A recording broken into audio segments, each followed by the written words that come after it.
If you're hearing this while crossing the moors on an Android device, well, firstly, I hope there's no fog, and secondly, you should know the better than to be on them, so get off them. And the second that you're safe and have access to Wi-Fi or data, I don't know your life, check out the Podcast Republic app on the Google Play Store. Thousands of good reviews out there telling you all you need to know about how wonderful the app is, so you don't have to just trust the guy who's saying it to you on a podcast. You can check out what the real people think at the Google Play Store. Once again, the Podcast Republic app. Check that out on the Google Play Store. Andrew, I've got a problem. Yes? I've been stricken with lycanthropy, and I now have just an egregious amount of body hair. Too much body hair. Too much body hair. Well, I look like a werewolf. I have lycanthropy. I was going to say, look like Teen Wolf? You look like... I look like a wolf. I look like a less cool teen wolf, if you can believe that. That's a hard thing to imagine. Well, lucky for you, support for Dissecting the 80s is brought to you by Manscaped, who is the best in men's below-the-waist grooming champions of the world. Manscaped offers precision-engineered tools for your family jewels. Manscaped just launched their 4th-generation trimmer, the Lawnmower 4.0. You heard that right, the 4.0. Join over 2 million men worldwide who trust Manscaped with this exclusive offer for you. 20% off and free worldwide shipping with the code MACHO, MACHO, at manscaped.com. That sounds good, but like, what if, for example, I wanted to keep some but not all of this lycanthropy-based body hair? Well, you're in luck because the Lawnmower 4.0 allows you to customize your trim with additional guard lengths in 1 through 4, so you can get a customized length just for you. What if my other problem is that my wolf cave is like dark, I got the whole moon problem, I got light issues. Well, the trimmer also has a very bright LED light. It is 4000K LED spotlight, which gives you a precision shave and lets you see everything you're shaving and no nicks, scrapes, cuts, or bleeding. And what if I don't have that much money? Well, you can get 20% off and free shipping with the code MACHO at manscaped.com. That's 20% off with free shipping at manscaped.com using the code MACHO, MACHO. Unlock your confidence and always use the right tools for the job with Manscaped. Your balls will thank you. Oh. Oh. Welcome to Dissecting the 80s. I am Tripp Lano, one half of the Mega Podcasting Powers. And with me, as always, is my tag team partner, a man who knows when you enter a bar full of creepy locals, you should absolutely, under no circumstances, immediately leave and wander through the wilderness. The Macho Man Drew. Andrew Lano. And yeah, exactly. I'm not leaving that bar. The first of many mistakes made in this particular film. We are, of course, celebrating Werewolves this month. We did The Howling, celebrating its 40th anniversary. We had werewolf fever as a country in 1980. We did. It's both of these, plus Wolfen, which I've never had the pleasure of, and what the heck was the other one I was just looking at? There's another fairly well-known werewolf one from 81 as well. We had the Werewolf Fever. Yeah, it's weird that I guess that kind of comes and goes in waves of like popular monsters and stuff. Sure. I mean, a lot. One of the few papers which every time I say that, people are like aghast at the rest of the sentence. But one of the few papers I actually got an A on in college, like long papers. I always did well, but I got like a near perfect mark on this one. But it was about how horror sort of reflects the culture of the time, and it sounds like sort of a fart sniffy thing, but I really do think that is true. And I think so. I'm not the first. I'm not the first person to go up at this point, but. In any case, I wrote about sort of the evolution of horror and stuff, and I don't know particularly what it would have been in 81 that would have done it, but I'm sure someone smarter than me has figured out why we were so afraid of things looking like one thing and being another thing. I guess still Cold War stuff maybe it ties into. Yeah, I'm thinking like Cold War or like Anyone Can Turn. Yeah, that's true. I should have looked this up. I literally had this thought as I started talking for this podcast. The problem with having these thoughts live on microphone, as it were, is you can't just be like, well, let me take 20 minutes to read a dissertation about it. We, of course, are talking about 1981's John Landis movie, An American Werewolf in London. Don't forget the An. I always forget the An. It's a very important part of this. An American Werewolf in London, celebrating its 40th anniversary and being talked about on this podcast. So you know what that means. We gotta go back. We gotta go dissect the 80s. It's your amazing transformation. Something's good about your amazing transformation. When the mega powers explode. I'm talking about the 80s. Oh, yeah. Great Scott! Cream of the crop. Oh, yeah. Mega powers, yeah! When this baby hits 88 miles per hour, you're gonna see some serious shit.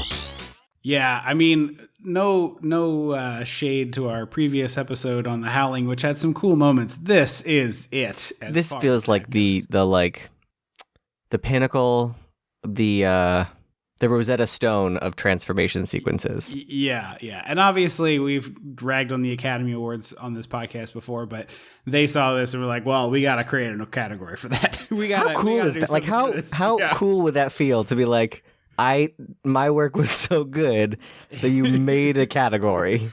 Like, we got to do something for this movie. Like, yeah, whatever you say. But like, no. We are making a category for this. Meanwhile, the stuntman wrapped in covered in like burn gel is like, they did what? Hey, wait a minute. We do like an important part of movies too, and they're like, yeah. Like, no, some of us die. Like, people have died, and they're like, no. I'm laughing so hard because I was literally about to make a little like, oh, maybe one day they'll see fit to give awards to the stunt people who deserve them so richly, and you made the same comment. Yeah. Some people deserve way more respect than they get. Yeah. I mean, the other thing too is like that stuff looks incredible. The behind the scenes looks incredible. And so many of the categories don't really translate to television. You're telling me you couldn't cut together a dope montage of the people who like flung around on the Fury Road vehicles or whatnot? The polecat pole things? Yeah. But just like pick whatever, every movie, like every year there's some sort of movie with dope action scenes. You're like, oh yeah, the people who make those, that get honored. Anyway, we can get off that particular soapbox because we're here to talk about a movie I think we're going to have a lot to chew on with, pun totally intended. Not a lot of notes though, like usual for the movies that I like. Not a lot of notes. Yeah. I have a fair amount for this one because I was really trying to like drill down on stuff because this is a movie I've seen a ton of times. I was a big scaredy cat kid, as I've said before, and this one got like the mom approval. I always think of Mom for this and like Frankenstein. For some reason, Mom loved Frankenstein movies and American Werewolf in London. She particularly loves the Frankenstein and Monster Squad. That maybe that's what it is. Thing. Yeah, but she loves this movie, and so she kind of like gave it to me. Which is like weird for how much nudity there is in it. She never remembers that there's nudity in things, as the famous Terminator story of like, hey, how you doing? I was watching Terminator 1 today. There's so much sex in this. Did you watch this? I'm like, yeah, I guess, but probably not as much as Terminator 2. But also, like, people are getting killed, and you don't care about that, but the boobs is a problem. Although less female nudity. There's like very little. Until you get to the porno theater, there's like nothing. I was like sure that Nurse Price was naked, and she's like, she is naked, but she's not. She's naked like they always say on TV, which still to this day drives me insane. Well, I don't know. I don't see it anymore, but I do remember distinctly they'd be like, famous actress poses nude on the cover of Vogue, and 13-year-old me is like, say what? And then they show the cover, and I'm like, that woman's not naked. You can't see anything. She's not naked. Yeah, when you're covering yourself completely and all you see is top cleavage, you're not really naked. Like, you're not exposing unclothed. Yourself. Right, you're unclothed is what you are. Come to me when Dr. Pepper cancels your promotional partnership because of your nude scenes in An American Werewolf in London, and then we can talk. Yeah, exactly. But anyway, so she was like, you should watch this, gave it to the little movie nerd me. And I remember being both afraid, but also so entranced by this that I was cranking up the blackness level on the TV, like back when you could adjust the brightness. So you made it brighter than it? I made it as bright as possible. So like the movie looked washed out, but I could get a better look at the prosthetics in the scenes where, oh God, I forgot his name. The best friend, not David, but Jack. Jack. So in all the scenes, so like when Jack comes in the hospital and his neck's all flappy, and then I particularly remember the porno theater one being so entranced by the robot thing that I was just like, I have to see this as much detail. I was like 6 inches away from the tube television, probably giving myself cancer with the brightness jacked all the way up because I was like, oh my God, I got to see this thing. And so I absorb all the details. So it should have scared the shit out of me, but for whatever reason, I was just totally entranced by it. Yeah, I don't know when I first saw it, but it's definitely a movie because my boyfriend watched this one with me because I was like, no, I genuinely enjoyed this movie. Would you like to watch it with me for the podcast? Sometimes, normally I'm just like, I have to watch something for the podcast. I don't know what it's going to be. Whatever. But I was like, you should watch with me. It's a very good movie. Yeah, it's like 4 out of every 26 episodes that we do. Yep. So that I'm like, yeah, this one's worth you. You should sit down and watch this. I actually just watched this a couple of years ago with my girlfriend and also her sister and her sister's husband. And that we were like looking for something to watch. And I was like, this is scary, but also like really freaking cool. And it's like kind of funny. And the people who were her sister and sister's husband were like a little bit more fraidy catty. And like they'll watch one, but they don't like it. You know what I mean? Mm-hmm. So I was like, this feels like a good one. And everybody dug it. And I was like, oh, right. Go. Because it's very in the Gremlins vein. That it's kind of fun. There's a funness to it. Yeah. And obviously, we'll just get this out of the way. John Landis, huge asshole, father of a huge asshole. We're just going to talk about his kid nicely. Max Landis, who was like the hot shit as a writer, and then it came out that he was a sexual predator. I don't remember that. He wrote Chronicle, which was like his big breakthrough, and then he wrote... Is Chronicle the one where the kids who like got superpowers? Yes, yeah. I really liked Chronicle. He also did Bright, which I never watched, but was that Netflix one with the trolls and Will Smith? Oh, the racism as monsters thing? Yeah. And then he, like, outside of all that, would do like a lot of YouTube stuff, and he made this incredible wrestling video that was like sort of commentary about like wrestling as a narrative and stuff that I thought was so good and so well done. Like I've showed it to other people, and then it turns out he's a huge predator, including like actually did predatory sex crimey shit to a woman on the set of the wrestling video I like so much. And I was like, well, that sucks. So he's a turd. His dad killed 3 people, is also a turd. So we'll just get that out of the way. There's a turd family. Yep. Who John Landis happened to make a couple of great movies, and we'll probably do some other ones along the way. But he is a turd. Noted turd, John Landis. Exactly. We start this movie with Blue Moon, which I find fascinating as a song because with just a couple changes in the sort of tempo of it, you go from like either this sort of lament, sad song to like a real fun number. And I find this very, very interesting. Yeah. I also find these opening credits kind of boring.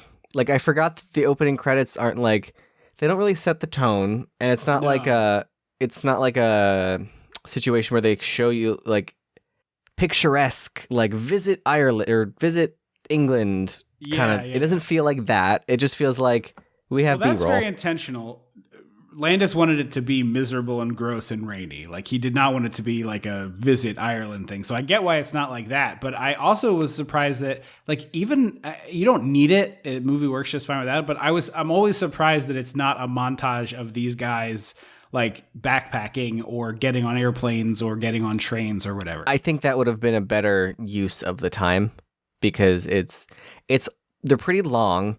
And it's just it's static shots, and the text isn't very interesting, and the music is just a song. I don't know. Yeah, I mean it's not particularly compelling. I totally agree with you. I do think it maybe like lulls you in a little bit, like it's a little bit relaxing. It doesn't give this like I feel like the one thing you could run into with the montage would be pushing the pace a little. And this movie is I mean it's only like what 88 minutes, 87 minutes. It's a very 87 quick movie. Or no, it's 97. Okay, it's a very quick movie. Like it's not a long runtime, but it's sort of methodical. It takes its time. It's well paced, but it's not in a hurry at all. Like there's no part of this movie that's in hurry up mode. And I wonder if that kind of opening would make you feel like the rest of the movie drags a little. So maybe that's part of it. That could be because there's definitely a couple shots in there that I'm like, I don't think we need this whole shot. I think we could have trimmed a minute off of this shot of them from behind walking. Yeah, well, thanks to the magic of home video, we could just fast forward through the credits and get to the movie. I always think this every time I watch. These guys do not have enough shit with them. I know you're. How long are they supposed to be backpacking for? They say months. It's definitely a whole summer backpack trip in the way that they talk about it. And they also seem like they're going to do some camping, and neither of them have camping equipment. No, they really don't.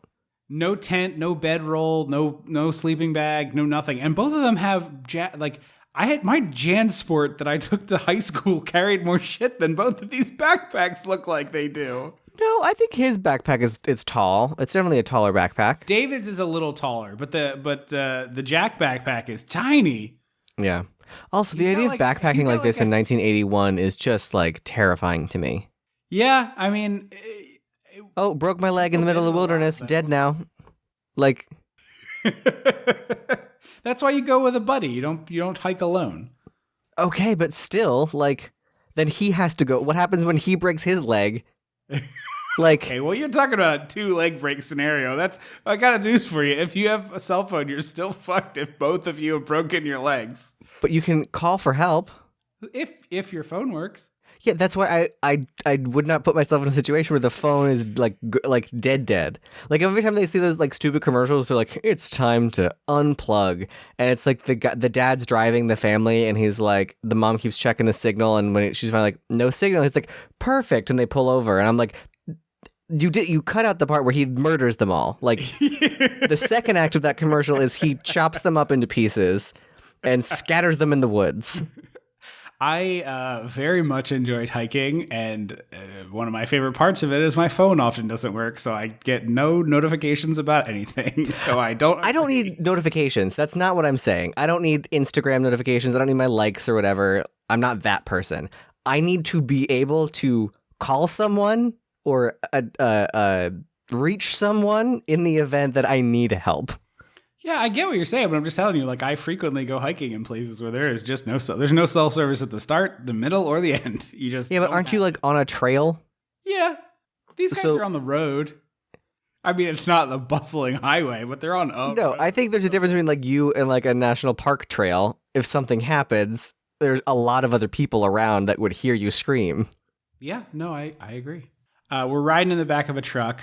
And we get to where we're going, the small town where the Slaughtered Lamb pub happens to be. And the line reading from Jack of, that lamb shit in my backpack. I didn't catch that one. Oh man, they get out of the thing, and the guy sells the first time someone sells them to stay off the moors, or keep off the moors rather. I always misremember that line. They're like shouldering their bags, and Jack goes like, "Oh man, that sheep shit in my backpack." I legitimately guffawed like by myself in the house. Yeah, I missed that line.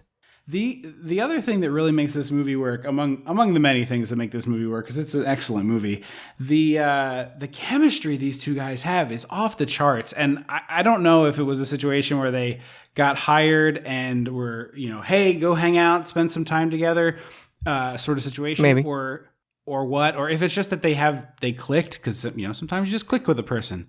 Yeah. Unbelievable chemistry. You believe that these two have been friends for years, that like they wanted to go on this trip together, had been planning this for, since they were juniors or sophomores, talking about this backpack trip. It feels like two best friends on a journey. It's wild. At least according to IMDb, John Landis had to fight to get Jack a work visa. Yeah, it's a cool story. It was David, John Landis, Rick Baker. Mm-hmm. And then Jack, the four people who needed, work visas, and England, London or whatever was like, film office. Yeah, it was like, for some reason, I don't know why they drew the line at Jack. They were like, there's plenty of American actors in England that could play Jack, and I was like, what? That is a weird distinction to make. Like he's a second main character in this movie. Right. They just didn't want to give out the fourth visa, and Landis said to them, well, I'll just go make an American Werewolf in Paris then. And they were like, okay, it's fine. Mm-hmm. It's amazing. But what movie people can do when they hold money hostage. Yeah, exactly. Speaking of, I watched that movie as well. And while it was delightful in the way that late 90s trash is often delightful, oh, baby, is it just an absolute mess of a movie. 16 years is probably too long for your sequel. Well, they also like kind of sort of maybe wink at the lead woman played by Julie Delpy in it being the daughter of David and Nurse Price. What? Yeah, that they conceived a child and then she got werewolfism because he was already like. So she's 16 in this movie?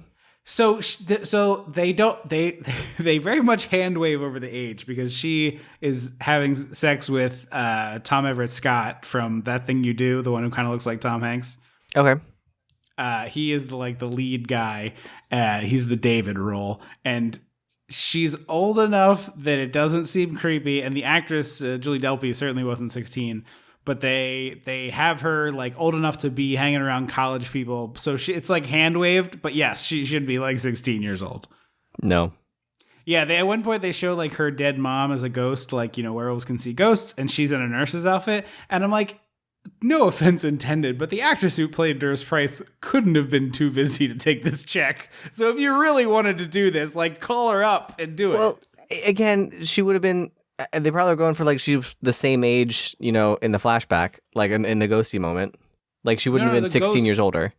The ghost is wearing a nurse's outfit, so you don't know when she died, but presumably she was on shift while it happened. She could have killed at any point. Anyway, we're not here to talk about American Werewolf in Paris, which is hot trash, but the kind of trash that I kind of like watching. We go to the Slaughtered Lamb, which amazing sign. Yeah, it's a wolf head on a pike. on a pike for the sign, which is a first red flag. Oh yeah, if the pub is called the Slaughtered Lamb and the sign does not have a lamb, I'm very confused. And also, the pub is called the Slaughtered Lamb, and everyone is way too cool with this. I mean, like whatever, London pubs do whatever you want. It's 81, and you are in the middle of nowhere, London. Yeah. Well, not London. We're in Ireland. Or England, not Ireland. Jesus. Yeah, it just looks like every picture of Ireland you've ever seen. Yes, yeah, it does. But we are in England. Perfect use of the everyone stares at the new entrant trope. I love that. We go into a tavern full of men in chunky cable knits. Oh yeah, it's an itchy looking crowd. So many thick woolen sweaters. Yeah, exactly. I had to scratch my neck just out of like sympathy. They get in there and they're like, "Hey, do you have any like coffee, like something hot to drink?" And she's like, "No." And I was like, "That's not an unreasonable request for a drinking establishment." Like exactly. Because they're like, "Do you have coffee? Like something hot?" He says hot chocolate, which like sure, that's dumb. Yeah. But then she's like, although, I mean, some bars would have a packet of Swiss Miss. It's not insane. I mean, I'm sure, yeah, but like, she's like, I have tea if you want something hot. And like, can we have tea? And she's like, no, but I can boil some. And I was like, ma'am. Come on, lady. Like, stop breaking my balls here. I'm trying to buy shit from you. And they don't have any food. That's their other. Yes. There's no food at this pub. Not even a packet of crisps. Yeah, like, come on. You got something here. Yeah, I mean, where's the hog lumps? I need a little slice of fried gold. I've seen Shaun of the Dead. I know what you're supposed to have at this establishment. Give me mystery meat and vegetables covered in mashed potatoes and baked. Yeah. Well, I mean, if you don't have hot food, that's fine. But certainly there's some chips around here, no? Yeah. It's also really unsettling that everybody turns to stare at these two. I found it legitimate. I always find it legitimately creepy that the people in this pub have no interest in them being there, and they're actively like, get out of here. We don't want you here. Yeah, but at that point, like, why is the pub door open? Like, lock it. Yeah. I mean, I think it's a situation where it's like all the locals are welcome, but we don't know who you are. Get out of here. Yeah. And the actor who tells this racist Mexican joke that is the next beat of this is the greatest match of casting to required performance I have ever seen, because I'm almost 35 years old. I've had a lot of men that look like this thumb tell me a racist joke, and I've had to pretend to laugh at it and go about my day. And every one of them looks like this guy. Yes. He is the epitome of racist joke teller guy. And it's truly incredible. It's truly incredible. And I was like, oh, of course he's going to tell a racist joke. Of course he is. Yeah. It's like one of those classic, like, bunch of stereotypes on a plane. It's a plane, right? I didn't know where it was going. Plane. It's a long walk. Oh yeah. Well, I have heard. I hope maybe you're just lucky in that like you're a little bit younger and this has died a little more and you got less of it. But I have heard the variations on this from so many old men in so many bars that's just like. I was in New Orleans a few years back and I got like almost an exact beat for beat joke of this and like it ended and he like gave me the big smile and I was like, huh. And I lifted my beer and then went back to drinking it. Like, I don't think that's funny. And also, you told it for like an hour. I don't know you, sir. Yeah, I don't long want to joke. be your friend. Yeah. Do you remember the janitor at Shimona who would balance the broom on his finger? Have I talked I about never this went on to the Shimona. podcast? Oh, that's You went to right. Shimona. Yeah. Okay. So in 3rd and 4th grade, there was this janitor who would like be in the lunchroom and he would like balance a broom on his hand, right? Like just like upside down, like the Yeah, handle on his hand. Yeah. Yeah. And like he would entertain himself like this or whatever. And like, I don't know, whatever. He was entertaining himself like this. But I remember this man, like I could take it. I go to a sketch artist and they could sketch him out. He had the vibe of this guy in the pub. And I remember being in 3rd or 4th grade and he would tell us these Polish jokes, which are like just racist against Polish people of like Polish people are stupid in various ways. And I remember hearing these jokes and I was in 3rd or 4th grade and being like, I don't know any Polish people. Like, are Polish people stupid? Like, I just didn't understand the racism. There was no context anymore because it wasn't Right, 1962. Right. And it was like, how do you make a Polish guy mad? Tell him there's a penny in the corner of a round room. Ha ha ha ha ha ha. And he would like legitimately laugh at a joke like that. And I remember the horrible joke because I remember being confused by it of like, why would anyone fall for that? No one's that stupid. But it's like later I heard the same joke as like a blonde joke or whatever, all that dumb shit. But just this janitor man looks just like this human thumb here that I'm like, oh yeah, that's a thumb, all right. Mm-hmm. They also have the pentagram on the wall with like two candles that look like they've never stopped burning. Yeah, exactly. Why I have a lot of questions if I'm here. Oh, yes. But why did Universal pick the pentagram to be the werewolf symbol? I've always thought the pentagram was very like demonic and witchy, but I never understood why they were like, yeah, it's the werewolf thing. Yeah, I don't know either. I guess because the cross is already taken. Yeah, I guess. It just seems such a strange decision that like the mark is like the star, like it's basically the supernatural like anti-possession thing. Yeah, I don't know either. I have often wondered, but I don't know the answer. I'm sure the answer is out there. It's probably because it looked cool, would be my guess. Yeah. Or since we're talking about racist stuff, some executive was like, hey, make it a Star of David. And they were like, absolutely not. And he's like, all right. And he crossed out one of the 6 and was like, good enough. I also always wonder why they don't ask about an inn. Like that's not part of the conversation. Yeah, I mean, I guess my brain was like, oh, a pub is like in this town. This seems like a place where they would have a room to let. Yeah, exactly.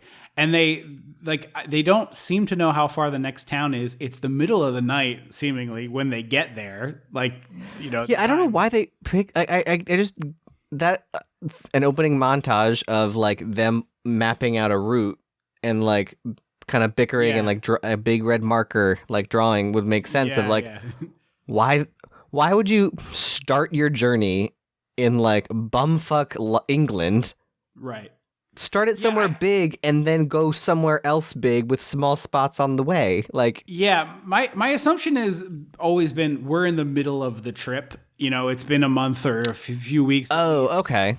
And we're just like joining them in media res, as it were, because they kind of allude to the fact the way they're talking, they seem to have been on the road for a while. Has always been my vibe. Okay, I can see that. But yeah, they get no warm reception here. They leave the pub after asking about the pentagram. It causes like a big kerfuffle. And so they're like, all right, we're going to get out of your hair. And they start going down the road. And at this point, I'm like, wait a minute. It's the middle of the goddamn night, guys. What are you doing? At this point, I'm like, hey, is there like a bale of hay in a barn I can sleep on? Yeah, can we get the Jesus accommodations, I'll give you my wristwatch at this point. Like, I just don't want to be walking around in the darkness. In the rain. Yes, that too. After creepy warnings from the creepy and cryptic warnings from the local people. Yeah, because they're like, so they're we don't want you here. Stay off the moors, or keep off the moors. And they're like, well, I guess we'll leave. And the lady who's like the innkeeper, I keep wanting to say innkeeper, but it's a pub, is like, right. She's the bartender. She's like, we can't let him go. And I was like, if the second anyone in a bar says we can't let them go in a way that doesn't sound threatening, I'm like, excuse me? Yeah, what's out there? Left at that point. Oh, was it? I thought she said it once before they left. I think maybe she does. My memory is that they leave and immediately she's like, we can't let them go. She's really trying to help protect David and Jack, and unbeknownst to them, of course. Yeah, she's the only one with like a conscience. Yeah, for sure. So they're walking and they, of course, are talking and walking, and suddenly they look down and, oh shit, we're not on the road anymore. I think it would have been made a little more sense if they were drunk, like with a bit of a rework in the pub. That way they're a little drunk when they're wandering around, because then it adds the layer of like later in the movie when they're like, you were attacked by a madman. And he was like, it was a wolf. And they were like, well, you were drunk. So. Yeah, exactly. Yeah, you could totally see it being that the pub does the sort of record scratch moment. Then they start talking to the guys, having a beer, and then it's another beer, and then it's another beer, and then they're a little bit drunk, and they're like, "So what's with the pentagram?" And suddenly, everybody is not chill anymore. Mm-hmm. But I love the part where we first hear the wolf howl, which is unlike any wolf howl I've heard in any other movie before or since. It's very I like it a lot. Creepy, and I forget who hears it first. I think Jack hears it first, and he turns to David and is like, "Did you hear that?" Which is such a bizarre thing that human beings do. Like, I have asked that question. I've been asked that question when walking in the woods or even like in a house late at night with somebody. It's so bizarre to me that we immediately our human instinct is like, am I crazy, or are we in danger? And it's like, I need confirmation from the other person here to tell me which it is. This was another long shot of them walking away. Like right before we hear the wolf, there's this very long shot. It's like a very stationary shot, and they're just walking away. And it's another moment I'm like, wait, come on, follow them or cut the shot. Oh, I actually really like this one because they go over a rise and they go down and they sort of disappear from the shot. I thought it looked really rad. Yeah, I don't know. I think there's just too many of these like very long shots that I'm like, what are we doing? Yeah, I totally disagree with you. This one, I think that I love how the long shots, because this is a werewolf movie. You know what I mean? Even the first time you go to see this, it's right there on the poster. It says American Werewolf. So you're like, all right, well, I see the two Americans, so we're going to get one of these boys being a wolf. So it's like very, very much anticipation thing for me, or drawing it out a little bit here, I think really works in the favor of the movie, because it's you're waiting for it. You're just like, okay, when are they going to get bit? When are they going to get bit? And it finally happens. It's maybe 25 minutes when this attack happens. Yeah, it's a decent chunk of time. But I forgot that he abandoned him first. Off, and as he's running, Jack's screaming like yeah. And it's not until Jack starts going, he's killing me, it's killing me, that he runs back to save him. Yeah. Which, like, again, buddy system, it isn't helpful here, because you're both just got. Well, there is the old adage that you don't have to outrun the bear, you just have to outrun the people you're with. Yeah. Every time I stop to look at dangerous wildlife in a national park, I do a quick survey of the other people also looking at the dangerous wildlife, and I say to myself, can I outrun at least one of these people? And then if the answer is yes, I feel safe.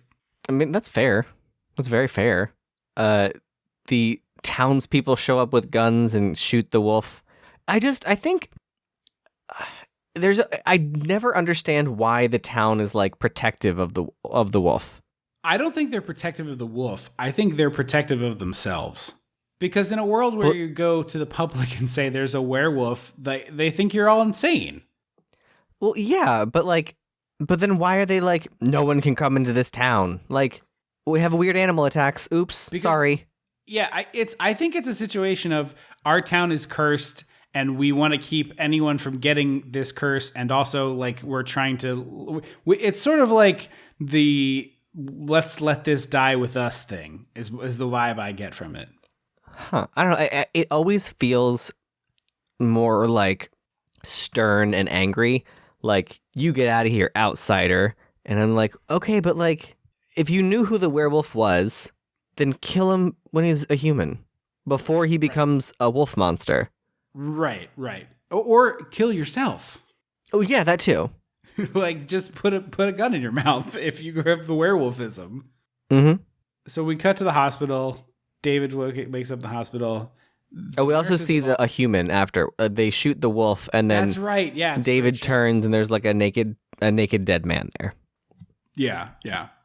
And all the nurses have taken a shine to David, which, I totally get. He's a cutie. This David Naughton. He's sort of my boyfriend said he was very more handsome Sly Stallone, and I can see that. I see anyway. Yeah, I see a Sly Stallone mixed with Zach from Gremlins. Sure, yeah, Zach Galligan. I think they're all like diet Tom Hanks. I don't know. I don't get Tom Hanks because it doesn't feel as like goofy. Like there's a goofiness to Tom Hanks. Oh, interesting. I find both Zach Galligan and David Naughton to be a little goofy. That's interesting. I get more of like there's something very like youthful about. I mean, also that like my version of Tom Hanks, no matter what movie I'm watching, I'm like, he's an older man. So like even in The Burbs, I'm like, he's an older guy. Yeah, I'm talking like big Tom Hanks, Yeah, I can see that. Like young boy next door Tom Hanks, the era that we do on this podcast. In walks Frank Oz using his regular voice, so Fozzie Bear does these next lines, which is a little bit weird. It's so great because he walked in and I was like, oh my God, it's Frank Oz. And Jack was like, what? And then he spoke and he was like, oh. And I was like, I know. Yeah, he starts going into his whole spiel. They tell him that Jack is dead, and this is no time to go into hysterics. That's more Kermit, but anyways, like this is no time to go into hysterics. No, and I'm like, actually, sir, this is a great time to go into hysterics. I just woke up from a coma, and a 3-week coma. Yeah, they haven't mentioned that part yet, but oh boy, that's a long coma. It's so weird because he's like the ambassador in the embassy, or is that what is it an ambassador? So an ambassador would work in the embassy. I'm not sure what Frank Oz's title, but certainly he works in the embassy. Gotcha. Because he's like, we're communicating with your parents and we will keep them updated of your progress. Because like, obviously he's still in recovery, so they don't want him to travel. And then David's like, well, my friend is dead, and starts freaking out. And Frank Oz is like, what a bastard. Doesn't appreciate what we do for him. And I was like, yeah. Is that supposed to be a commentary on something? Because, like, I don't get it. I just think it's like, adult and wily teen boy, angry with each other. So the cops come to visit the doctor, and I love it's such a great bit of this movie that there's a young doofus cop and an old miserable bastard cop. It's such a good I don't pairing. get doofus. I get a little bit of doofus, but also that he's like less willing to sweep things under the rug. Totally. But he is very clumsy. Clumsy. That's a good word. Yeah. That's why I said doofus. But I would just love, I would watch the spin-off series that's these two cops having an adventure. It would be a short series because the older cop, spoilers, gets his head removed from his body not too long Yes, he later. does. But I would totally, I would watch the prequel where it's them having weird adventures throughout London. And so this is where I forgot that, I couldn't remember who was in on it because the police are like, well, they said it was a madman, so you're obviously lying. And he's like, I was there and it was a wolf. And they're like, no, I don't think so. And I'm like, so they're gaslighting him, but they're not, because they also just believe it's a bad man. Right. I mean, it's just an easier explanation because his wounds aren't that serious, I think. You know what I mean? Like the scratches on his face look like a human hand rather than a wolf attack. Yeah, and they make it a point to say that his wounds were dressed before he arrived. Yeah, that's the That's the really fucked up part that I've never understood with this movie, because the town clearly is so protective of the wolf secret, but instead of just killing David, which would have been very easy to do, they let him live, and it's like, I don't get why. Yeah, it makes more sense that they would have just shot him and been like, oop, 2 dead kids from America. No one's going to miss him. Yeah.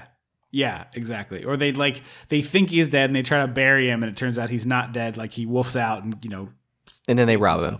Yeah, yeah. The other really clever thing with the screenplay for this movie is the 3-week coma, which we talked about already or mentioned already. But the fact that he's now 3 weeks out from his wolf attack means everyone in the audience instantly is like, oh, we're about to get werewolf action. Oh, see, I didn't make that connection, but that makes a lot of sense as a screenwriting shorthand. Yeah, it's like, if your werewolf mythology is the once a month thing, the full moon thing, which not every werewolf thing does, but this one does, waiting to the next full moon might take forever, but it makes this a lot more interesting, I think, that we have a week here. I agree. And also, like, the fact that he's like, oh, it's been 3 weeks. I'm like, that is not the way you tell someone they've been in a 3-week coma. Exactly. Also, how refreshed do you think he feels? I think it would be, when you take a nap that's a little too long. Oh, you think it's an oversleep sitch. Yeah, you overshot it and you're like, See, I'm thinking it's like that perfect night of sleep, which you get like 2 times a year, where it's like you just time it just right, your REM cycle times out just right, and you wake up feeling perfect. Right? Not that I feel bad most days, but I'm just saying, like, a perfect night of sleep isn't a given. I would hope so for him, but you never know. Yeah. We cut to him running naked in the woods, and he can get it. He's in great shape. Amazing shape. And just, like, naked all the time in this movie, and I'm so here for it. Yeah, yeah. He's got his bits are flip-flopping all over this thing. You see dick. I know. Both where it starts and where it ends. Yeah. And I was like, I don't know. The last time we saw that was we didn't start the fire. You Can't Stop the Music. Wait, Can't Stop had the music had full frontal? Oh yeah, it did in the YMCA number when they're in the gym locker room. The background people. Oh yeah, no, the lead characters were not naked. I was like, wait, we saw Gutenberg's dick and I don't remember it. Time out. We saw the Guten Buddy? No. No, he did not. My joke earlier was real in that David, his actor, was the spokesman for Dr. Pepper. He was like, he had like a campaign and a slogan, and they fired him after this movie. They were like, you were naked. How dare you sully the good name of Dr. Pepper? Dr. Pepper. How dare you insult my doctorate? We sell cherry vanilla soda to families, sir. Is cherry vanilla what it's supposed to be? That is like part of it. There's allegedly 23 flavors, I think. 23 flavors. Because I know they have like cherry Dr. Pepper. Yes. I always found that to be quite silly. I was like, Dr. Pepper already kind of tastes like cherry. Why are you adding more cherry? Huh. I never got cherry. I mean, I love a Dr. Pepper. I'm a Dr. Pepper fan. I like it. It always felt like a more complex soda. Exactly. You got to pair it with the right meal. Mm-hmm. Speaking of, have you ever had a sun drop? What's a sun drop? It's kind of like Mountain Dew, but it has real citrus in it. It's got like actual OJ, like some level of, air quotes, but there's actual fruit in it. That sounds cool. Very good, yeah. I also like a cheer wine, that southern soda mom loves. Yeah. I just had a cheer wine over this past week. The cheer wine owns Sundrop. That's why I asked. I okay. Anyway, Nurse Price is helping sick kids, so we get this like really, like a lot of empathy built up for her. Mm-hmm. And I hadn't seen this in a while, and in my head she gets killed at the end, and I was like, man, this movie is like really making you love Nurse Price only to rip the rug out from under you. No, I remembered she didn't die. Spoiler alert. But they have also this little kid smacks her ass. Yeah, he does, and I was like, oh, we're just gonna okay. Like, I'm sorry, if this little child smacked my ass, I'd be grabbing a shirt collar. Oh, I'm breaking his arm. Okay, well, you can't break his arm. You're a nurse. You have a job that you care about, presumably. But you can certainly grab the scruff of a collar. Hey, I'm just saying. But Nurse Price and David have some really cute banter because he's like, I'm not hungry. I'm not going to eat. Which sort of like makes you start to wonder, like, are these nightmares of him running in the woods eating animals, like, is it happening? Yeah, is it not? I honestly don't know the answer to that question. I think it's not happening because the any kind of woods like that are not near London. Like, Right. Like there's woods and parks in London, but it's not like this. yeah, no, it's not. You wouldn't be able to like run through it wildly naked. Yeah. And we do later, he wakes up not at home. So it would be kind of, although I would honestly be really delighted by a werewolf movie where the werewolf like wolfs out, runs around, kills a bunch of animals or whatnot, and then wakes up in its own bed. Yeah. There's like dirt in the sheets and stuff. And he's like, oh man, I gotta watch all this. like Pet Cemetery. Yeah, exactly. That's exactly what I was thinking of. But they get some fun flirty banter where she's like, I'm gonna cut up your food for you if you're not gonna eat because I have to give you pills and you just eat to take your pills. It's great, the great chemistry between these two as well. It might just be that David Naughton is a nice guy to hang around. Charming man. Yeah. It looks like a Salisbury steak and mashed potatoes. Yeah, it's just like, fine. Yeah. So then he won't sleep by himself, and Nurse Price just has to hang out with him all night, which seems like an odd, like how well staffed is this hospital that they can just put a person in this one room for the evening? I don't know. I mean, it's not like there's anything going on. Like, there's not to be topical. There's not a pandemic happening. So, like, right. But like, she has to, like, presumably the nurses do rounds. They check on patients. They monitor things. Yeah. And then there's the creepy face dream where like Nurse Price leans over him and he's like opens his eyes with the like. Yes.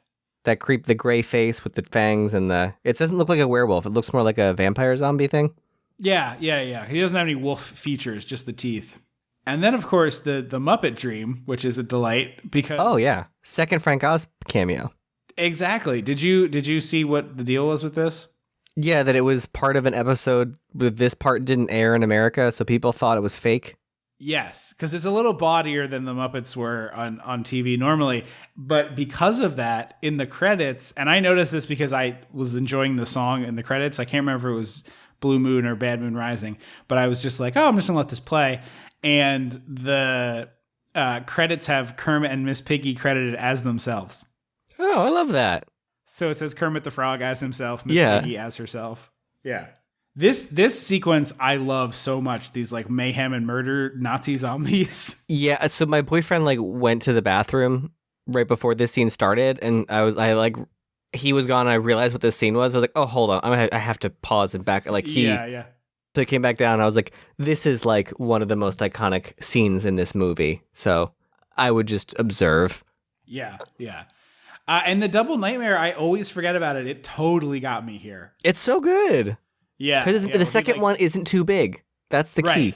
Right. It's one more scare. He thinks the nightmare's over. Nurse Price is there and she's a wolf and she's not a wolf. She's a Nazi zombie thing. She gets murdered by a Nazi. That's right. That comes through the window. She opens a curtain, one of those like room divider curtains. At this point, Jack returns. His neck is all gnarly. Allegedly, there is I don't know if the scene was shot or was cut before, but there was a bit where he took a bite of his toast and it fell out through the hole in his throat. I wish. Honestly, as he was eating, I was like, I wonder if it falls through. And I wish it did. Yeah, no, it would be super great. But even as it is, it's like there's this dangling bit of neck skin that's like, clearly from a horrible wound. It's gnarly looking, but like incredible work. Rick Baker, it is. Because it looks so real and gross and like wet and gooey. Yeah, exactly. I've never seen this and I hope to never see it in real life. But if I did see it, I imagine it would look exactly like this. Oh, yeah. I also love it's a very simple, easy, succinct explanation for everything. You were bit by a werewolf. I was killed by a werewolf, so I'm in limbo. And until the werewolves are dead, I'm stuck in limbo. So kill yourself.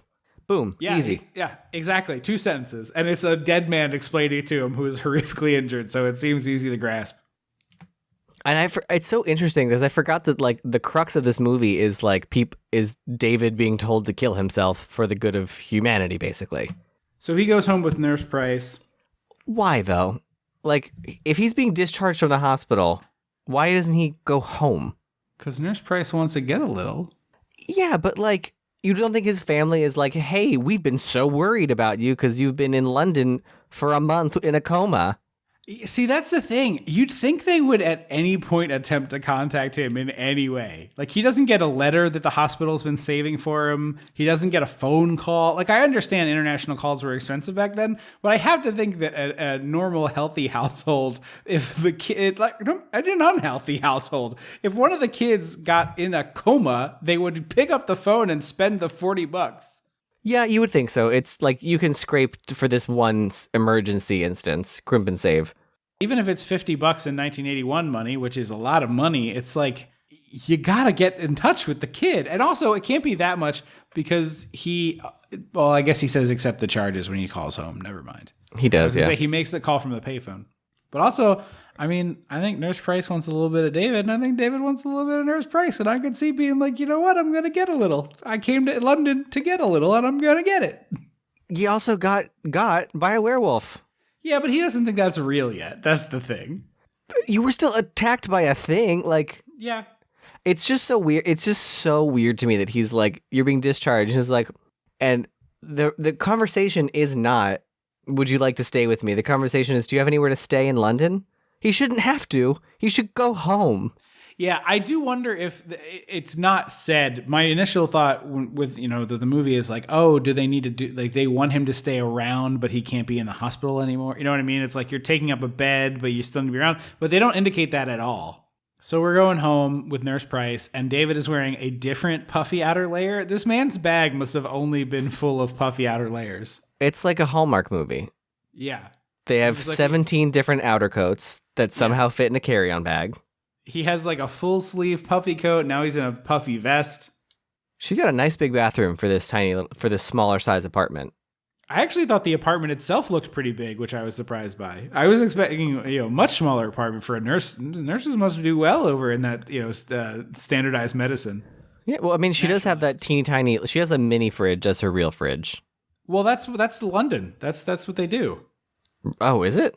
Yeah, they go to the shops like every other day. That's not that unusual, the small fridge. Oh. They also have a sex scene that is way too long. You get the full Moondance by Van Morrison. Like, the full song plays. It's not a short tune. No, it's just like, because I was like, oh, they're boning in the shower. And they're still boning in the shower. And now they're boning in bed. Yes. And they're still boning in bed. Yes. And I'm like, can we wrap it up? I get it. They're both attractive people. I think it's also, though, because Jack comes back here, Jack at stage 2, and it's this like kind of beautiful lovey moment between the two of them, and it's immediately crashed into by his rotting zombie corpse. So it's such a great reveal because it's like a one take. Yeah. And they show the empty bathroom first, and then the camera like pans so he can shut the door, and then Jack is right there behind him, and it's so well done. Yeah, yeah. And so he's got the neck, he's got the grossness, he's green now. Green. Yeah, yeah. Real Romero zombie like. And they have a little chat, and they hide the makeup really well. Like they make the makeup more effective by, sort of like dim lighting in here, and they have this conversation. There's some Shining-esque music in here too, to the point where I was like, I need to see if it's the same composer, and it wasn't. But this scene has very Shining music. It does. And at this point, Jack turns the heat up on David and says that you need to be killed by someone you love, which I thought was an interesting wrinkle on this. Yeah, well, I think it's not true, because ultimately he's not. Right. I think that he's just like, that's just his theory. Right. I just thought it would be an interesting turn if it was like, oh, the only way for me to die is for you to kill me. Yeah. Also, crazy that Claude Rains, Bela Lugosi, and Lon Chaney Jr. were all in Wolfman. Like, you would think they would like spread out their stars. Yeah, no, they had to cram them all into that one. That was the who's who. Honest, a lot of those movies are on Peacock, and I think I'm going to watch a bunch of them this year. I've seen, you and I have both seen the original Creature, because we saw that at Blobfest a couple of years ago. I've seen, I think, designed by a woman. Yeah, it's a really cool story. The book I found extremely tedious, but the story is excellent. So I've seen the original Mummy, I've seen the original Wolfman, I've seen the original Dracula, and I've seen the Creature. The one I remember most fondly is Creature, but they all have their moments. Yeah. The part of Wolfman that's most interesting is the part that gets quoted. I think even was it in this movie or in The man who says his prayers? Yeah, well the woman who's the word we used to say gypsy, we don't say gypsy anymore. Traveler? I forget Romani. what the term is. Romani, there you go. Sorry. The very famous speech, it's in The Sandlot too, where it's like Even a man who says his prayers by day. But the specific part is a silver bullet or a silver knife or a club with a silver handle, where she's like doing all that stuff, is like burned into my brain because it's in so many different things. So the doctor goes to East Proctor to investigate David's claims, and these people could not be more suspicious. Yeah. They're so creepy. Guys, tone it down. Have a little chill. For sure. It's baffling that they immediately are all like, well, I'll be as conspicuous as possible. Not inconspicuous, conspicuous. I want to be very alarming.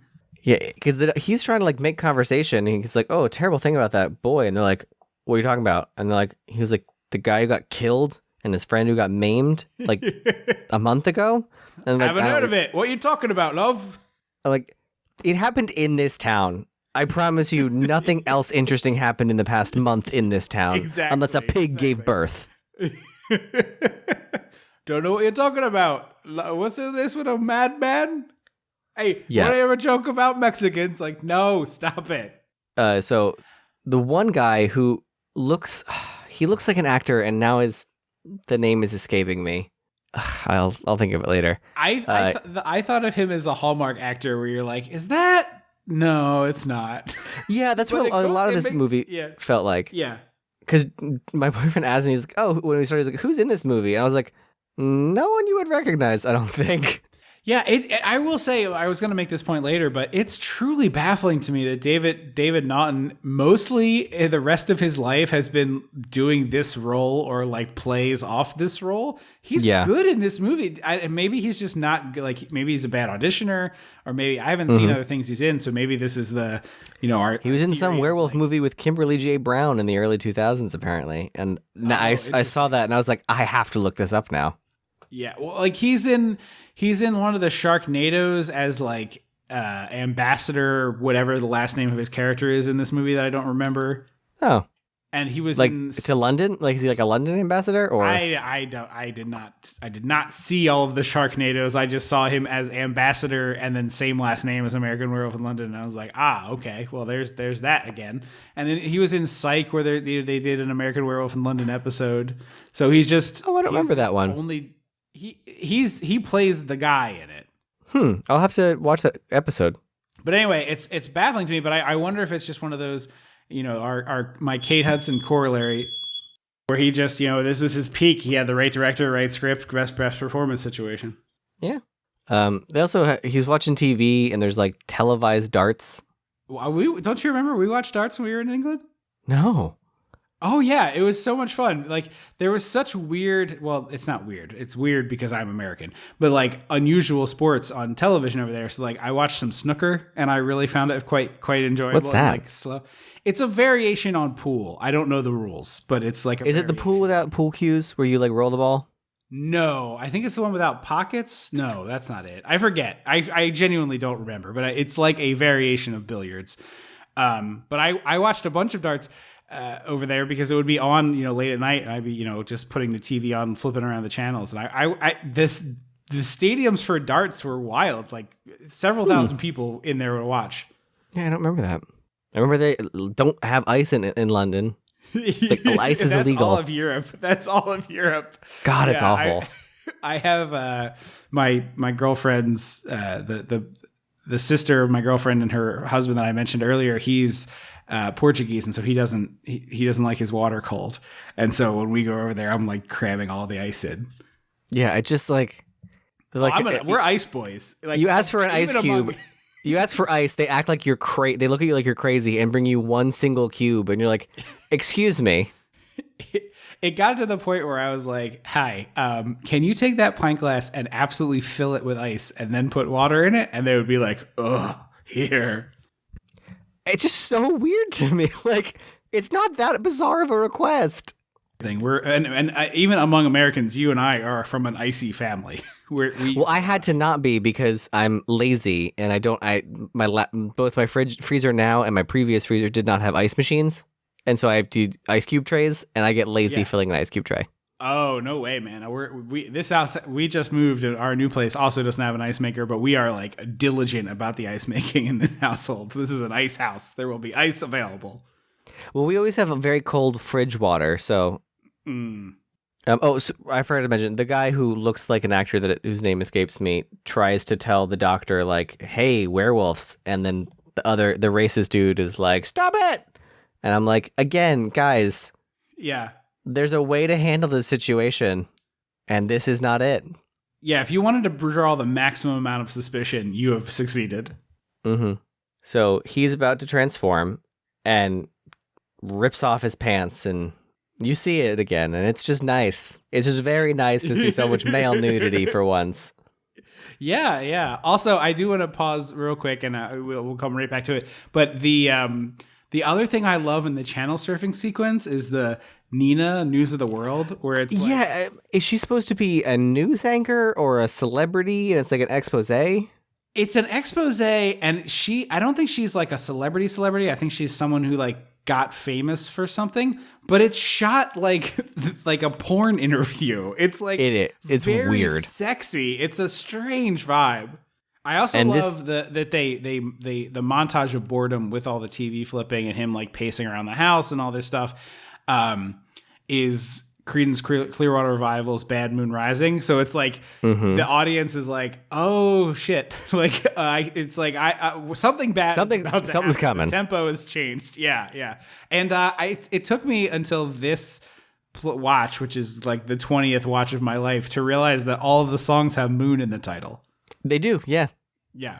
A little on the nose, but you know. Yeah, it's fine. It works here. And so he transforms, and it just looks so painful and agonizing. Right. That's the part about it that rules, because it seems like this would suck. Like in the abstract, the idea that you would turn from a human into a wolf seems brutally painful. All your bones moving around and organs shifting. Yeah, I feel like not a lot of werewolf stuff does this kind of thing.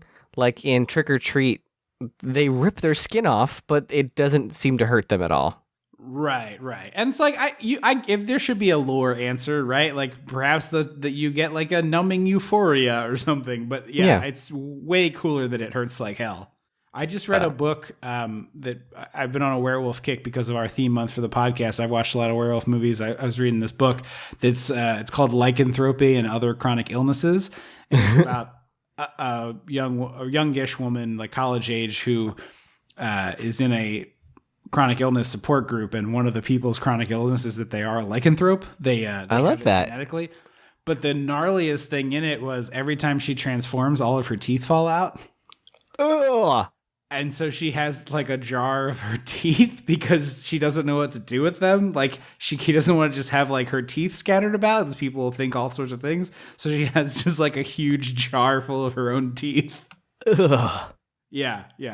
And it also, so the transformation happens an hour into this movie. It's like we're 2/3 of the way in before you finally get the big reveal here. Yeah, and it just looks so good. Rick Baker did such a great job. Yeah, this is 40 years old, and I think there's like maybe 2 little trims I would make of things that just like don't quite hold up anymore. And I'm just saying, like, you could just shorten a scene a little bit, and you would even not even notice. In particular, I love the hand stretch. Because the wolf claw is so much larger than the human hand. It looks amazing. And the other one is the hair popping out of the back, which I assume it's so cool. Yeah, I assume that was like a reverse thing where they like pulled hair in and then reversed. I would assume so if I had to guess. It's so cool looking. Like every part of this is incredible. And the craziest part is how ballsy it is. It's just like we're not hiding anything. Like not at all. This is like a 3 or 4 minute sequence, and you watch it all happen. Apparently, Rick Baker was disappointed that the face transformation was so short because he spent a lot of time on that. Yeah. And he was like, it's 7 seconds? And Landis was like, yeah, that's all I needed. And he got so mad. And then at the first screening he went to, when those 7 seconds happened, people lost their minds. And he was like, oh, Yeah. okay, you know what? Fine. Yeah. Yeah, I mean, film's collaborative, right? Like, he was right in that instance. You're not always right as a director, but sometimes they make the right call. Yeah. He quickly kills a couple. Yeah. I like that they give a little bit of character to these people, where you see the people that they're going to have dinner with, and those people are like, where are so-and-so and so-and-so, and they're kind of like a cute couple. The woman's very bubbly, and they seem to be like in the early stages of relationship. Like, they're like very, silly and flirty and whatnot. And it's just, you get a lot of characterization in just a minute or two, which is impressive. She feels a lot like Diane from Shaun of the Dead. Yeah, absolutely. Which, like, frankly, I would love to see an Edgar Wright version of this movie. Not this movie, totally. but like the werewolf Shaun of the Dead. Yeah. I don't know that we'll get that, but you never know. I'm very excited for his Last Night in Soho. I want to see what he does with a horror. Oh my god, I'm so excited for Last Night in Soho. Yeah, can't wait for that. That'll be a theater trip for me for sure, which is been a while since I've been doing that. I know. I was like, oh, it's not going to be streaming it doesn't simultaneously stream anywhere. I was like, oh, good, I'll go see this one. I've been so spoiled. Halloween, I was like, oh, no, thank you. I don't want to be among the unwashed masses of horror nerds again. No, I bought one of those. Do you remember at Wizard Video those popcorn tubs, the cardboard like movie theater popcorn tubs that you can microwave? Yeah. I bought one for myself. Oh, nice. Because I always wanted one back at Wizard Video, but I knew better than to ask for like the snacks and stuff at the rental place. I mean, they were outrageously priced. That tub of popcorn was probably $9 at the video store. Oh, I'm sure, but like I knew better than to even ask. But my brain has always been like, that's got to be so cool, man. It is. So it is a genius idea, I will say. So I'm excited to pop it up. Nice. Yeah, the last splurgy popcorn thing I like to do is like a very occasional Jiffy Pop. Oh yeah, once in a while I'll grab a Jiffy Pop so I can pretend I'm Drew Barrymore and scream. Exactly. I have an air popper, so I like that's my popcorn of choice because I'm one of those people. Yeah, I don't have one of those, so I do microwave popcorn. Yeah, I'm one of those snobby assholes. It's fine. I mean, if I had an air popper, I would use one. You don't have an air popper? You're using a microwave popcorn? Oh, my. I mean, theoretically, couldn't I just rip open a bag and put it in a pan and just, like, shake it? Like a hot pan and shake it? Yeah, but you wouldn't want to you wouldn't want to spend the premium on microwave popcorn because buying the kernels is, like, unbelievably inexpensive. Yeah. Anyway, so we kill the couple here. And then the doctor's talking to Nurse Price, and she's like, oh, well, I'll call David. Oh, he's not answering the phone. So the doc sort of seems in on the werewolf at this point. Well, because he's also like talking about like lycanthropy as a neurosis. And I'm like, after everyone was weird in this town, you still think maybe it's not like you think maybe there's like a normal, rational explanation to all this?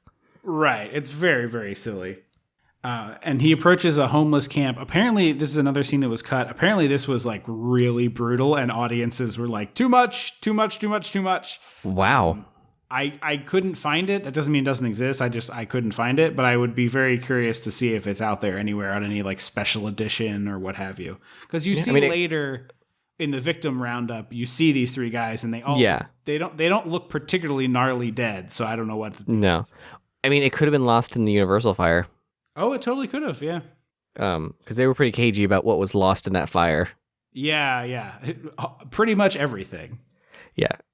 They basically be like, music artists lost their stuff too. And they're like, oh, yeah, we just forgot to tell you all about that. Yeah. I mean, I think there was a lot of insurance squabbling that happened. Probably.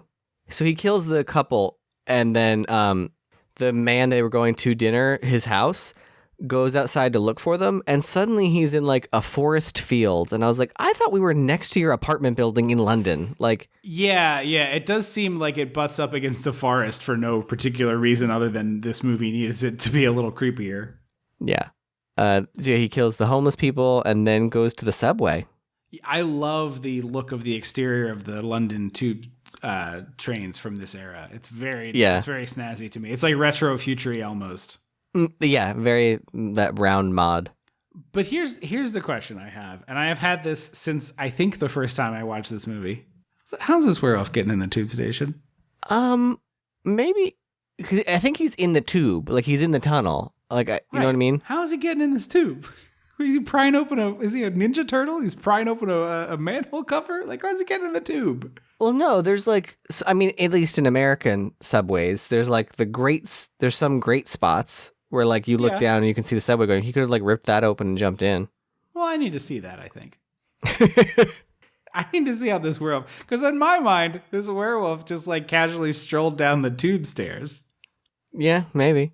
And I hope that he wasn't at that station that you tortured our mother at. Yeah, you're right. That one. I don't remember where it is, but I know what you're talking about. It is adjacent to the British Museum.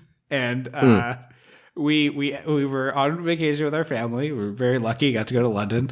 And we were leaving this tube station and we were walking toward the elevators and there was stairs instead. And Andrew was like, why don't Well, there was a long line at the elevators too. Yes. And we start taking the stairs and we're climbing the stairs and then we're still climbing the stairs and then we're still climbing the stairs. And at this point, I'm like, this is a joke, right? Am I in a Looney Tunes cartoon? Like I have climbed more than 100 stairs. Where is the outside part of this? And we climb. Our poor mother is like dying. We finally get to the top, and I forget how many stairs it was. I'm gonna Google it because my hyperbolic number says it's 500, but that seems preposterous. I'm gonna guess 387. This says that Covent Garden is 193, which I would believe is where we were. The other one says Hampstead. The Covent Garden is where the market was, where we got the hand pies. Okay, I think. Because, the Covent Garden flower market's for My Fair Lady. Yeah, maybe it's Hampstead, maybe it's Covent Garden, but whatever it was, we did this horrible, horrible staircase. And then we went to leave. We, of course, took the elevator, and I saw the sign that was like, this staircase has XYZ number of stairs. Do not take this unless it's an emergency. And I was like, did you see this sign? And you were like, yeah, I didn't think it was a big deal. I also didn't know I was the only one who saw the fucking sign. Yeah, you were definitely the only one who saw the sign. I think our mom is still mad about that. She doesn't hold a grudge, but I think she's still mad about the stairs. She could be. Anyway, what I wanted was a scene that took like 45 minutes for the wolf to carefully pick his way down this incredibly long staircase that's just like doo-doo-doo-doo-doo. Like the Ghostbusters? Yes, exactly. I wanted an incredibly long staircase bit. The sequence. We also get like the most British reaction of anything. He hears the growling, and the man goes, "See here, this is not very funny, I assure you." And I was like, wow, buddy, wow. I'll be the judge of what's funny, pal. And then he has to run away. It's a nice, like, tense chase sequence. Yeah, I think it's really rad. It's super scary, and then you finally see the wolf on all fours, which is a little bit unnatural looking. Yeah, there's definitely something eerie about it, because he's like a chunky puppy. He's like a big boy. Yeah. The way he's like built. It almost looks like a marionette. Yes, I can see that. So we get this wolf POV and the chase. So it's some really great stuff. It's also just like a really good use of space and also place. Like the tube station is narrow. Like everything is narrow and feels kind of cramped because it's underground. Rounded. And it's claustrophobic and it's tense just like from the jump. It's really well done. And then he wakes up naked in a wolf pen at the zoo.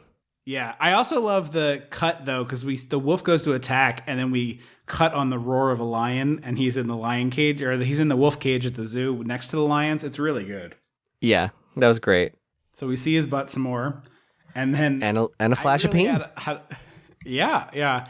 But I got a good laugh out of him, like the person he approaches for help here is a child, and I was like, "Look, I know, buddy, no, 1981, but stay the fuck away from children when you are naked. If all circumstances, whether you've been accidentally nakeded or you're naked on purpose, just stay the fuck away from children." Yeah, I was like, "Don't do that. Don't go for a child."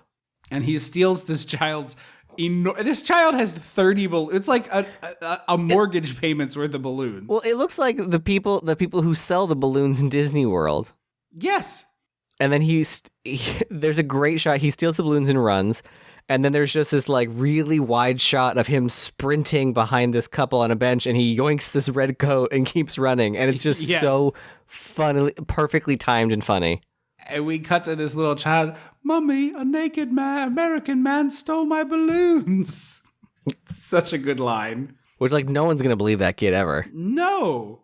I love the shot of the feet here. We're at a bus station, and it's just... the feet is a really great establishing shot. Yeah, and then it's David's bare feet, and him in the red coat and naked is really good. I want to steal that red coat myself. It's a nice red coat. Yeah, this actually, the DP on this is Robert Painter, who was also a lot of stuff. Little Shop, Muppets Take Manhattan. Oh, so Frank Oz. Yeah. A bunch of Landis stuff, too. He did the Thriller video, Spies Like Us. So David gets back to Nurse Price's place, and he just like can't keep his hands off her. And she's like, we need to go to the hospital. And he's like, but how about we have a quickie first? And she's like, yeah, absolutely not. Get in the cab. Yeah, he's like giddy and also like a little excited about waking up naked at the zoo. Like, that's a big cause for concern, buddy. Yeah, if I ever woke up naked in a strange place, I would do nothing but think about it for 6 to 8 months. Especially the zoo. Like, it's a public place. Yeah.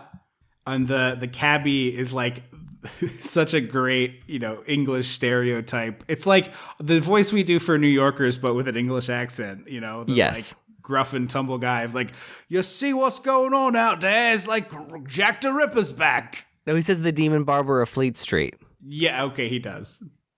That's Sweeney, isn't it? Yeah, it's Sweeney Todd. Is that a real person? No, it was like a fictional like urban legend kind of thing. Okay. From the Penny Dreadfuls. So David realizes that this is where the reality hits him that like, I did something bad last night. Yeah. Because duh, David. And he tries to get himself arrested, which like it wouldn't be that hard to get arrested. Sorry, it cannot be that hard to get arrested. Yeah, just punch the cop. Or take your clothes off, buddy. You do it a lot. Yeah. He does drop the F-bomb here, which is a bummer. But the rest of the jokes are kind of like mildly amusing to me. That like he thinks the way to get arrested is to be like, the queen is a man. Yeah. Because at one point the cop's like, you keep this up and I'll arrest you. And he's like, that's literally what I'm trying to do. And so, of course, the cop's like, no, go away. You're bothering me. Which like, no, arrest the person. That's... Yeah. He's causing a disturbance. Uh-huh. So he calls home to his little sister, which I thought was interesting. Real phone number. Oh, really? It's not a 555 number. I Googled the number and I was like, what's this? And it's just some poor woman on Long Island. And I was like, I really hope she doesn't get prank calls from idiots. It's like an older woman. You'd have to find the area code too now. He gives the area code. Oh, he does? He gives a full Long Island phone number. It's like, 10 digits long. He gives a complete number, including area code, to this person on the phone. Because I Googled it, and it was like, Georgia Smith of blah, blah, blah, Long Island, age 60 to 70. And I was like, well, this poor lady. So he talks to his little sister. That's not the name that comes up, to be clear. I didn't just dox this woman. I no. Made the name up. Yeah, he calls his little sister. I'm sorry. Which I thought was an interesting choice, that like he doesn't reach his parents and he has to like relay it to his clearly much younger sister. Yeah, she seems like a child, like under 10. Like 6 or 7. Yeah, that's sort of the energy I got from this phone call. Yeah, and it's really sad. Part of the reason this movie is so effective is he's just an incredibly sympathetic portrayal, and a werewolf movie is a movie about someone being cursed, and so he comes off like someone who's been cursed. It's very sad. And then he pulls out a little pocket, like a Swiss Army knife pocket knife thing, and goes to slit his wrists in the phone booth. Yeah. And so he sees the marquee across the way of a porn theater, and Jack is there, and he kind of waves him in. And the movie is called See You Next Wednesday, which is a running gag in Landis things, but it's obviously like a wink wink to See You Next Tuesday. Yeah. Well, Have also I told the story about Nancy Grace. Like Nancy Grace? Yeah. Mom had the TV on and she was on it, and I was like, God, that woman is such a see you next Tuesday. And my mom was like, what? And I was like, a see you next Tuesday. And she just was like, what is that? And I like emphasized it one more time, and then she gave me like a wrestler chop across the face. And I was like, ow, what the hell? And she's like, don't say that word. And I was like, I didn't. So you go in the porn theater. I'm sorry. Well, the ad for the porn theater was in the tube earlier. That's right. Well, this era, so I read a interesting behind the scenes story with Landis where this was originally going to be like a Looney Tunes short. I guess he's a big Looney Tunes guy. And he had studied abroad in London or spent some time there. And when he was there, this area of Piccadilly Circus was all like regular movie theaters. And then all of them slowly got turned into porno theaters. And so when he went back, and it was like, oh, this area where I saw movies and cartoons and stuff is now porn. So I have to rewrite the movie. And so this porn in the movie is actually filmed by Landis. I was going to say, I figured it was made for the movie. Yeah. That's so fascinating that porn theaters were so prominent. Yeah. Home video, man. New York changed the game. Yeah, well, it wasn't a thing yet. Yeah. But this area was all porno theaters. I love this sequence. So he goes in the porn theater and he sits in the back row with Jack, and the robot puppet here, I don't know if it's a robot, it might just be a puppet, but the Jack looks incredible. Like the eyes are like very unsettling in their sockets, and the jaw's all mangled and messed up. But it turns out to be it feels a little Beetlejuicy. Oh yeah, totally. But I love that it's like, oh, by the way, the other people in this theater are your other victims, and they're all there to like talk to him. And the couple are so cheery. It's such a delight that they do not seem at all bothered by the fact that they've been cursed to wander the earth for eternity. It's great. It's one of the better fun. Like, there's a lot of funny moments in this movie. I think there's a lot of comedy in here, but I think this is the most effective sequence of comedy for these people. Yeah. It's really wonderful. And so it's like, well, what should I do? Well, kill yourself. And then they all start suggesting ways to do it. And the couple are like, a gun would be easy. Have you thought about a gun? Have you tried that? She's very like perky and chipper, covered in blood. But the guy too is also like, yeah, a gun would be wonderful. Like he's also super excited. Mm-hmm. So he starts to wolf out in the movie theater, and some guy like goes up to him, and I was like, this isn't a gay movie theater. What? Yeah. And he wolfs out and kills him, and then the police show up and see him, and they like roll down the rolling door, the like security door. It's like you lock up for the night. It's like they have in a mall. Yeah. And for some reason, everyone sees this and starts rushing towards it. It's crazy. These people have so stupid self-preservation, and that's what causes such a massacre at the end. It's not I even forgot. The wolf. It's a little unsettling how much it is non-wolf related death and mayhem there is. Yeah. It's very Landis because it's so car forward, but the Blues Brothers has a huge car crashes and consequences, but you don't see anyone die. And this is very realistic. Yeah. Aimed at being realistic car crashes with, like, at one point a dude gets ejected out the windshield and then run over by a bus. Yeah, he gets thrown from the bus and then lands on the ground, and then a car runs him over, and it's just like there's something very like unsettling about it. It's visceral. That's the word. That's exactly the word. Yeah. And in this sequence, as part of it, the old cop gets decapitated and his head goes like bouncing. Crazy. Yeah. And they have shots of the werewolf walking on all fours, and it kind of looks like a dude on a skateboard. Oh, it does sort of. I wonder if it was like someone on a rolly board to help facilitate the crawling action. I think it was, at least from the above shots, because the way he moves feels very like wheelie. Yeah. So the wolf goes down an alley and gets cornered, and the police of the Bobbies have called in their rifle squad, and they all come shuffling off with these big rifles, and then it's sort of like, you know, a shoot with the wolf at one end and the riflemen. It's a long alley too. And meanwhile, oh yeah, it is. It's definitely like the kind of place that you might take a shortcut with your son after a movie screening, and or opera destroyed, or opera, depending on depending on the version. But there have been a lot of pearls scattered about this alley. You might call it Crime Alley. Yeah, you might. You might want to call it that. And That's actually what it's called. Did you know that? Yes, I do. Yeah. It's It's not so like a dumb. nickname. It's the name of the alley on the sign. Yes, it's Crime Alley. It's so dumb. Yeah. It's deeply stupid. But anyway, Nurse Price and the doctor are like desperately trying to get across town because they know it's David here. And Nurse Price like breaks through the barricade and like runs down the alley. It's crazy how easy this woman weighs like $120. Like these cops should very easily be able to restrain her, and she just does like a little shuck and jive, and she's down the alley. Basically, yeah. And like, so this alleyway is like a half mile long. Like it's a Yes. long alley. It is, yeah, and it's And very wide. Yeah, and so the cops are at one end, and David's all the way down at the other, and she goes up to him to be like, "Let me help you," like whatever, blah blah blah blah. I don't know why she thinks she can help.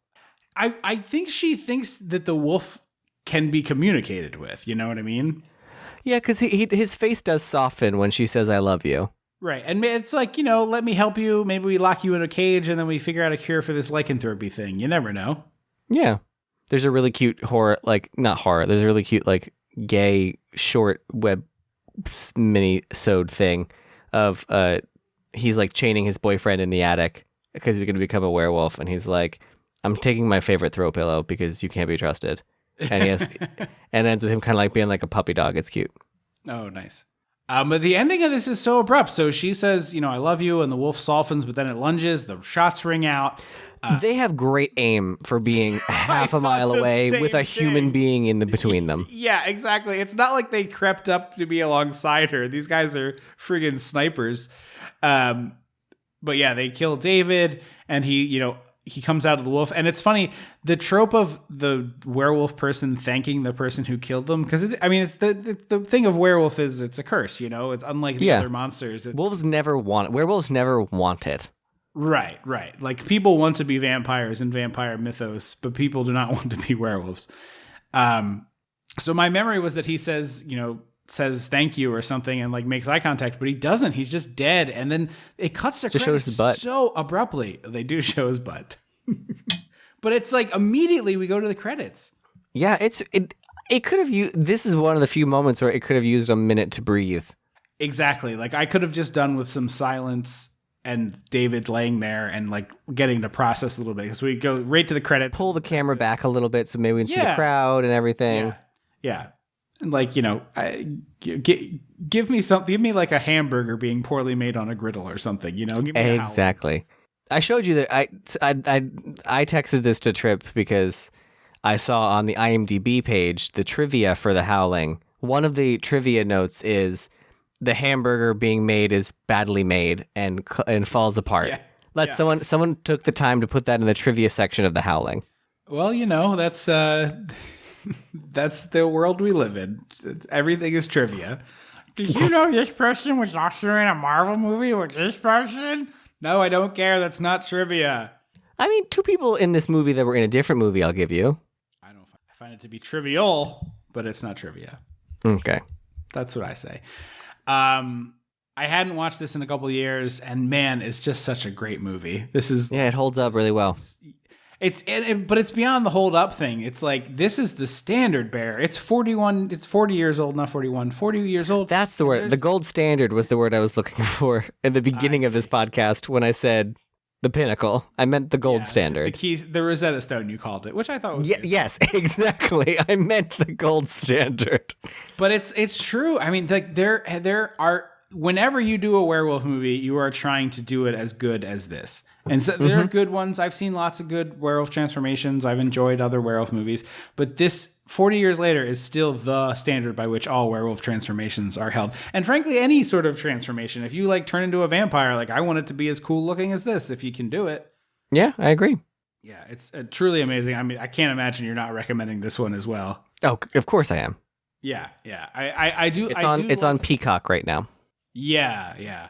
I do like The Howling, but this is just a stone cold classic for me. It's just I like this more than The Howling.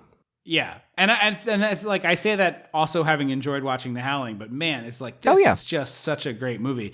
so fun. The tone is fantastic. The performances are great. Chemistry's off the charts. It's like everything that you want out of a movie. I find here, just really, for sure. really wonderful. Great movie. Before we get to the bits of business, just remind and what's next for us. Don't forget to rate the show if you haven't done that. So do it on iTunes. We'll get it. If you don't do it on iTunes, send it to us. But please rate the show. It helps a lot. Haven't said it in a while, but if you like the show, tell somebody about it. Tell 2 friends about it that you think would like it. Help spread the word for us. The more people listen, the more satisfaction we get. Of course, we love seeing those numbers go up. So tell 2 friends. And if you don't subscribe to the show, apparently you're supposed to say this every episode, but subscribe to the show if you don't subscribe to the show. Then you don't have to remember when it's out there. So just hit that button on your device and get the episode. So we're 200 episodes in. I'm learning you're supposed to say this every episode. So good for me that I'm doing that now here on episode 199, telling you to subscribe. But subscribe to the show if you're not subscribed. Get those episodes without having to think about it. If you want to get a hold of us, it's Dissect the 80s on Twitter, and we have a Facebook page. It's Dissecting the 80s. You can get to us there. We always love to hear from you, so send us something, and we'll get back to you. We try to answer all the messages we get. More importantly, over on the Patreon, we have some great content. We have an awesome episode about Ghostbusters. Right now, at the $5 level, you unlock almost 20 hours of bonus content. We got some great stuff coming. Our famous Lost episode is coming to the Patreon for episode in December. We're going to finally air our Footloose episode, which we thought was lost to the sands of time, but has been recovered miraculously. And we'll get to that on that episode. But so we'll have that in a short way here. And next episode is episode 200. 200. That's so crazy. We didn't make a big acknowledgement of moving into season 8. This is season 8 of the show. And the reason we didn't is because episode 200 was so close. It felt a little silly to make like a big deal and then do it again. But 200 episodes. There is only one movie big enough for a big milestone like that. It's the start of November. We always do Tea-Hanksgiving. This year, it's a whole month of Tea-Hanksgiving, and we're starting it with Big. And I'm going to tease this. We're making a big announcement in that episode. You won't want to miss it. Big news for the future of the show. It's a little bit of change coming, a positive one, but a little bit of change coming to the show. So check that out in 2 weeks. That'll be the beginning of November. Thank you so much for listening to the show. Always appreciate that. I have been Tripp Lano. I will always be Andrew Lano. Until next time. Don't you forget about me.